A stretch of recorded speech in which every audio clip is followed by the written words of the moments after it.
No matter how bright the light, it casts a shadow. That truth, simple and terrifying, rests at the very heart of who we are. The shadow is not fiction, not myth, not metaphor alone. It is real, and it watches us, not from outside, but from within. At the edge of every thought we suppress, every emotion we hide, every impulse we judge, it waits, and sometimes, it whispers. You wake up one day feeling heavy. Nothing's wrong, really. The world looks the same, but inside there's a cold pull, a kind of tiredness that coffee won't fix. You brush it off, blaming stress, bad weather, bad sleep. But deep down, something knows, it's not outside, it's in you. That's where the shadow lives. That's where it speaks. Carl Jung didn't discover the shadow. He remembered it. He listened to something ancient, something whispered in myths, painted in dreams, buried under dogma and social masks. He saw that we don't just suffer from what happens to us, we suffer from what we refuse to face within ourselves, from the unlived life, the unspoken truth, the unfelt grief. The shadow is not evil, it is exiled. Think of a child who cries out for love but is told to be quiet. That cry doesn't vanish. It falls into a cave inside the psyche, still echoing. Over time we bury more, our anger, our shame, our longing to scream, to dance wildly, to cry, to rage. The mask we present to the world, kind, composed, acceptable, grows heavier with each hidden scream, and we wear it so long we forget it's a mask. But the shadow remembers. The shadow waits. Sometimes it shows up in dreams, sometimes in the way your voice changes when you're pretending, sometimes in the tightness in your jaw when someone speaks to you like you're invisible, sometimes in how you can't stand someone, and don't know why, until you realize they remind you of something you buried, a trait, a fear, a truth. It's not just philosophy, neuroscience tells us. The more we suppress emotion, the more our nervous system suffers. Chronic cortisol, overactive amygdala. The body records what the mind represses. The shadow, in modern terms, is a network of neural, emotional, and behavioral patterns, formed by what we deny. And denial is exhausting. But here's the twist. The shadow isn't your enemy, it's your mirror. That's what makes it so dangerous, and so powerful, because it shows us things we'd rather not see. It calls us to responsibility, to feel what we've refused to feel, to admit what we've projected onto others. That's why most people run. That's why entire cultures build systems to avoid the shadow, religion that blames devils, politics that blames enemies, families that blame that one black sheep. But the shadow doesn't go away. It knocks, and if you don't answer, it breaks the door. Why do people sabotage their relationships? Why do they explode in moments that seem minor? Why do they spiral into shame after moments of success? Why do they hurt the people they love most? The answer often lies in a part of them that was never allowed to speak, so it screams instead. This isn't theory. It's practice. Therapists witness it daily. A client speaks of rage at their father, then quickly smiles, changes the subject. He did his best. The therapist sees the shadow blink, or a woman insists she's just unlucky in love. But under the surface is a terror of being seen as too demanding. That terror was planted long ago, maybe by a mother who called her needy for crying. Now it grows roots, feeding every romantic disappointment. The shadow speaks through repetition, through patterns we think are fate, but are really loops. Until we look, until we stop, until we listen. Jung said, until you make the unconscious conscious, it will direct your life, and you will call it fate. That sentence alone can crack a soul open, because it reveals a terrible freedom. That we are not just victims of life, we are creators of our own patterns, even the painful ones, especially the painful ones. And here is where the story darkens, because facing the shadow requires the one thing most of us avoid, radical honesty. Not the kind you perform, but the kind you feel in your bones, the kind that makes you shake, because it strips away illusion.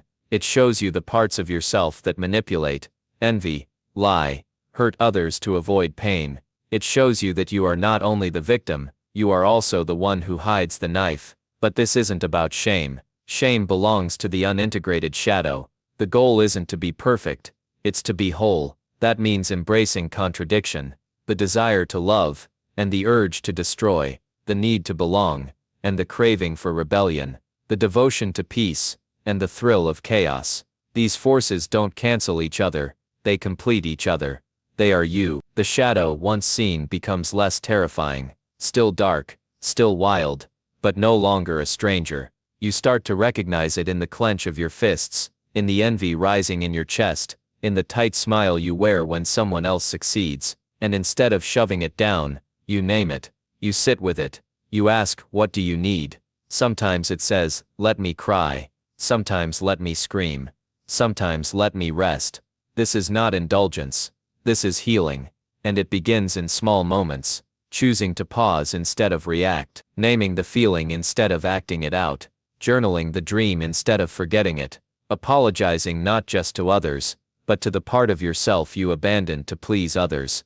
Real healing often looks like breakdowns, like weeping, like silence, like letting go of identities that were never yours to carry, like admitting that your career, your relationships, your spiritual beliefs were built on the need to be good, not whole, and then something shifts, not dramatically, quietly, you start to feel more energy, you sleep deeper, you laugh with less effort, you feel safe, not because life got easier, but because you stopped running from yourself. The shadow, welcomed, becomes the womb of transformation.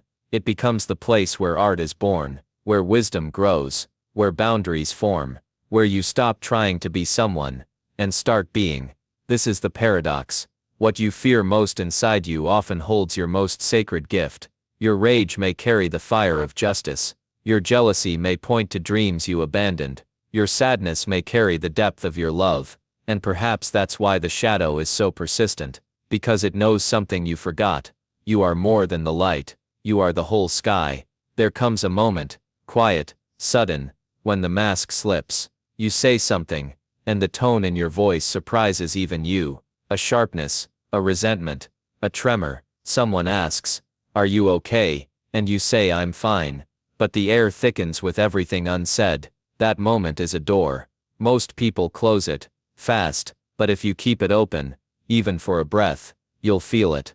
The shadow, stirring. Most people live years, even decades, without knowing why they feel half alive. They go through the motions, smile on command, numb the evenings with distraction, strive for success, collect praise, raise children, travel the world, and yet something aches, not loudly, just enough to create a kind of spiritual static, a hum beneath the surface. That hum is not emptiness, it is fullness, denied, it is the shadow, waiting. Carl Jung called this loss of soul, not in a religious sense, but in the sense of disconnection from your inner world. The soul, in Jungian terms, is the bridge between the conscious mind and the unconscious. The more we betray it, by pretending, by avoiding, by performing, the more the shadow grows, not to punish us, but to restore balance. The shadow is the soul's mirror, and what it reflects is not evil, it is everything we abandoned to survive. Think about that. You didn't repress your truth out of malice, you did it to belong. To be safe, to be loved. The little boy who wanted to cry but was told big boys don't cry. The girl who was called too much when she danced, shouted, shone too brightly. The teenager who realized that honesty could break a family, so they learned to be less, to fit, to swallow, and society rewarded them. You get applauded for being well-adjusted, for being pleasant, for knowing your place, but the cost is enormous, because what you silence doesn't disappear, it festers, it seeps, it morphs into anxiety, self-doubt, perfectionism, numbness, addiction, even autoimmune disease. The shadow doesn't die, it waits, eventually it surfaces, in the form of inexplicable anger at a loved one, in the pattern of choosing emotionally unavailable partners, again and again, in the gnawing inner critic that whispers, "You're not enough, you'll never be enough," in the recurring dream, where something chases you, and you always run, never turn around. But here's the radical truth, what chases you in that dream, is you. What if you stopped running? What if you turned around? In shadow work, turning around is the beginning. The moment you say, what if the pain isn't the enemy, but the map? That's the shift. The place where healing stops being an abstract idea, and becomes a lived experience. Because when you approach the shadow, Not with fear, but with presence. It softens. It tells you what it's been trying to say all along. I was hurt. I was scared. I needed love. The shadow, at its core, is wounded energy. It's you, frozen in time, still waiting to be acknowledged. And to do that, you don't need to become someone else. You need to become more of who you are, including the parts you were told to hide. But be warned, the shadow is not tame. It will not bow to your will. It demands surrender, not control. It does not respond to positive thinking or Instagram affirmations. It responds to depth, to honesty, to silence, to ritual. That's why shadow work is sacred. It's sitting in your discomfort instead of fixing it. It's journaling your envy instead of judging it. It's confronting the memory you swore you'd never revisit. It's admitting that you've hurt others, not because you're bad, but because you were unconscious. Unconsciousness is the true villain of the human story. People don't ruin their marriages, abuse power, destroy the planet, because they're evil. They do it because they've disowned their shadow. And what we disown, we project. We demonize in others what we secretly fear in ourselves. That's why wars begin. Not just between nations, between siblings, lovers, neighbors. Projection is the shadow's defense mechanism. You see arrogance in someone, but it may be your own power you're afraid to claim. You despise someone's vulnerability, but maybe it mirrors your own softness you once got mocked for. You fear another's rage, because your own is caged and shaking the bars. Everything you reject in the world is a clue to what you've rejected in yourself. That's the terrifying, liberating truth. And once you accept it, everything changes. The annoying coworker becomes a teacher. The ex who shattered you becomes a mirror. The public figure who enrages you becomes a question. What part of me feels unseen when I see them? This isn't about condoning harm. It's about understanding resonance. The outer world is a stage. The real drama plays out inside. So how do we do this work? Not with formulas, with presence. You begin with curiosity, noticing your triggers, noticing your compulsions, noticing your reactions that seem out of proportion. And then, instead of distracting yourself, you turn inward. You say, "Show me." You write. You meditate. You walk into the woods. You let the dream speak. You cry in your car. You scream into a pillow. You breathe. And in the stillness, something stirs. A voice. A vision. A memory. The shadow doesn't need you to fight it. It needs you to witness it. Only then does it release its grip. Because once seen it transforms. Rage becomes clarity. Envy becomes desire. Fear becomes wisdom. Every shadow, when met with compassion, reveals its original innocence. And this is where the deeper truth emerges. The shadow is not just what you hide. It is also where your gold is buried. Your creativity, your sensuality, your primal knowing, your wild love, the parts of you that were too big, too loud, too alive for a world addicted to smallness. This is why so many feel drawn to shadow work when they're on the brink of burnout, divorce, collapse, awakening, because the soul can only be ignored for so long. Eventually, it demands return, not to who you were, but to who you were before the world told you who to be. The return is messy, beautiful, terrifying, holy. It is the descent into the underworld, the walk through the forest at night, the silence between breaths. And what waits there is not a monster, but a child, a poet, a wolf, a healer, a sovereign. You. Because that's the secret. The shadow isn't trying to destroy you. It's trying to complete you. There's a silence that falls over the soul after the storm of confrontation. After you've screamed, cried, trembled. After you've named your pain and met your anger. A quiet, unlike any other. Not the numbness of suppression, but the stillness of presence. This is the moment when something ancient wakes inside you. Something deeper than identity, stronger than the ego.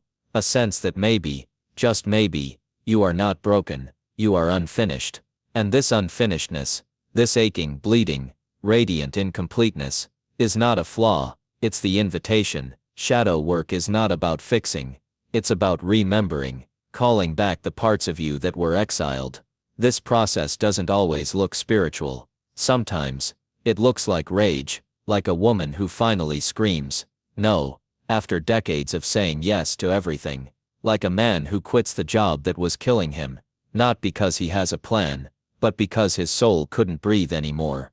Like a child who finally tells the truth that shattered the silence of a family legacy. These acts of reclamation are sacred. They are not loud to the world, but they are seismic to the psyche. The tectonic plates of your inner world shift, and what once seemed immovable begins to dissolve. The rigid identities, I'm just not good at relationships, I'm too much, I'm not creative, I'm not enough, start to sound like what they are, echoes of other people's fear. Because here's the secret, buried under the shadow, a lot of what you believe about yourself didn't start with you. The voice in your head might be your mother's, your father's, your teachers, your religions, your cultures. When you hear you're selfish, you're lazy, you're not worthy, you're disgusting, ask, whose voice is that really?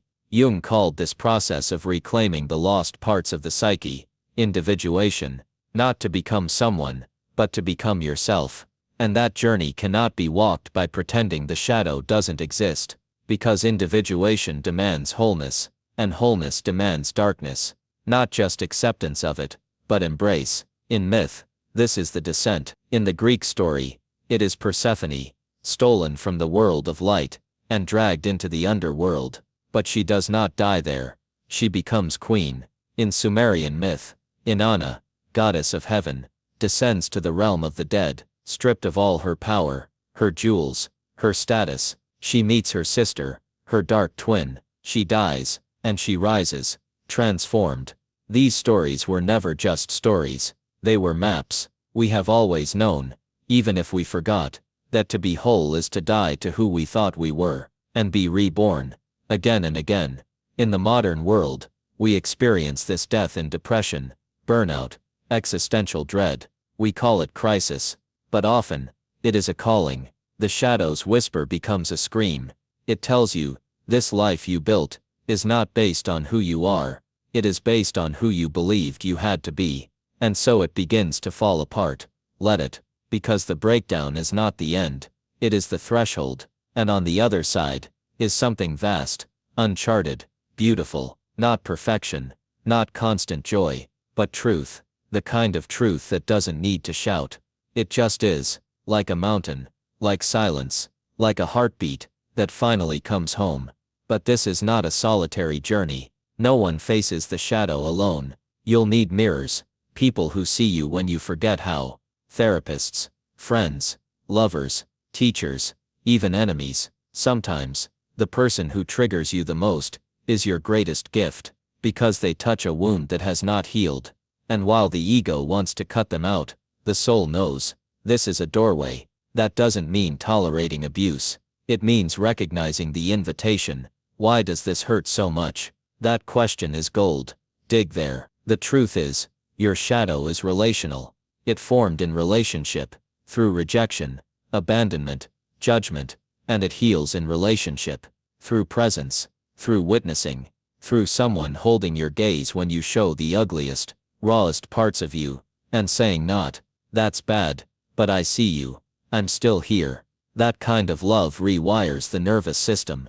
That kind of love, slow, patient, unshakable, is what the shadow has always longed for. Not rescue, not fixing, just love. And eventually, something astonishing happens. The parts of you that once terrified you become your allies. The voice that said I hate you, becomes I need you. The impulse to destroy becomes the fire to create. The fear of being seen becomes the longing to be real. And you realize, your shadow was never your enemy. It was your twin. The one who held the power when you were too scared to. The one who carried your pain so you could survive. The one who waited in the dark for the day you'd be strong enough to come back and get them. And when you do, when you truly see them, not as shame but as self, the whole game changes. You stop being afraid of your depth. You stop apologizing for your intensity. You stop hiding your beauty, your madness, your need, your truth, and you start living, not half living, not surviving, living, boldly, imperfectly, gloriously. You walk into rooms not to be liked, but to be honest. You say no when you mean no. You say yes when you mean yes. You take up space, you grieve what was lost, you reclaim what was taken, you bless what was broken, and slowly, gently, fiercely, you become whole, not flawless, not finished, whole, and that, in a world addicted to masks, is the most radical thing you can be. To be continued. There comes a final turning, not a climax of fire and thunder, but a quiet dawning. You look back at the path you've walked, the rage, the grief, the trembling nights, the silence that followed. You have met the shadow, not once, but again and again, and now, something deep inside you knows, this journey isn't about conquering the darkness. It never was. It's about walking beside it, hand in hand, not as prisoner and captor, but as siblings reunited. Carl Jung taught that the shadow is not just a personal phenomenon, but a universal one, and in this, he echoed the wisdom of the ages. The more we explore his thought, the more clearly we hear the resonance with other great minds, not just from psychology, but from philosophy, mysticism, and even science. In this final movement, let us follow the thread of the shadow, as it weaves through different traditions, through different voices, and see how, together, they form a tapestry of healing. Take Friedrich Nietzsche, whom Jung both admired and feared. Nietzsche did not name the shadow, but he lived it. His will to power was not about domination, it was about the strength required to face the truth of one's own instincts, drives, chaos. One must still have chaos in oneself to be able to give birth to a dancing star, he wrote. This chaos, this fertile darkness, is the very essence of shadow. Nietzsche rejected the meek morality that asks us to cut away our wildness. Instead, he called us to integrate it, to become strong enough to carry our contradictions, to transcend guilt, and live with depth. Jung, too, rejected moralism. He did not believe the goal was to be good, but to be whole. To him, like to Nietzsche, the unconscious was not a pit of sin, but a reservoir of untapped energy. Deny it, and it consumes you. Face it, and it transforms you. We can look further back, to the Stoics. At first glance, they seem to stand in contrast. Stoicism speaks of virtue, discipline, control. But read Marcus Aurelius carefully, and you'll find a kindred spirit. The impediment to action advances action. What stands in the way becomes the way. Is this not a description of shadow work? The part of you that blocks your growth is not your enemy, it is the path. The Stoics, like Jung, understood that freedom lies not in avoiding discomfort, but in embracing it consciously. They believed that clarity arises when we no longer lie to ourselves. Jung also echoes the Taoists. The ancient Chinese sage, Lao Tzu, spoke of the Tao, the way, as a balance of opposites, light and dark, yin and yang, masculine and feminine. The Tao does not resist shadow, it honors it. Know the white, said Lao Tzu, but keep to the black. In Taoism, wisdom is the embrace of polarity, and isn't that what Jung meant by individuation? To become whole by holding both sides of the psyche, the visible and the hidden, in sacred tension. In the East, the Buddha did not speak of a shadow directly, but he spoke of suffering, and suffering, according to Buddhism, arises not from what we feel, but from our clinging and aversion. In other words, our refusal to see what is. The Buddha taught awareness, mindfulness, the courage to observe anger, fear, craving, without judgment. He asked us not to repress the dark, but to hold it in compassionate attention, much like Jung's invitation to dialogue with the unconscious. Even in the modern age, in the realm of neuroscience, we hear echoes. The amygdala, the hippocampus, the emotional brain, they do not vanish when we ignore them, they amplify. Emotional repression has been shown to increase stress responses, shorten telomeres, impair immune function. The shadow, in Jungian language, is the body's language too. The body stores the memory of what the mind cannot face. Healing, then, is not just psychological, it is somatic. To integrate the shadow is to free the body, not just the soul. Jung's voice, then, is not alone, it is a convergence point. He stood at the crossroads of the rational and the mystical, the scientific and the symbolic. He gave language to what the mystics had felt in the silence of caves. what philosophers had wrestled with in the pages of despair, what poets had whispered in the dark. He made it practical. He gave us a map. And what does that map tell us? That the wound is not the end, that the breakdown is not the failure, that the shame is not your truth. It tells us that the part of you you've most feared is the same part that holds your vitality, that your tears are holy, that your rage is sacred fire, that your hunger for meaning is not a curse, but the first step back to yourself. But it also warns us, if you don't face your shadow, you will project it onto your partner, onto your children, onto the world. You will call them the monster, the threat, the enemy, when really, it is your own exile speaking. Jung said that the shadow, if not brought into consciousness, will appear outside as fate. This is not metaphor. This is history. The violence of the world is the unintegrated shadow of nations. So what now? Now you breathe. Now you close your eyes and feel. Now you return to the moment you first learned it was unsafe to be you. Now you reach for that lost self, with tenderness.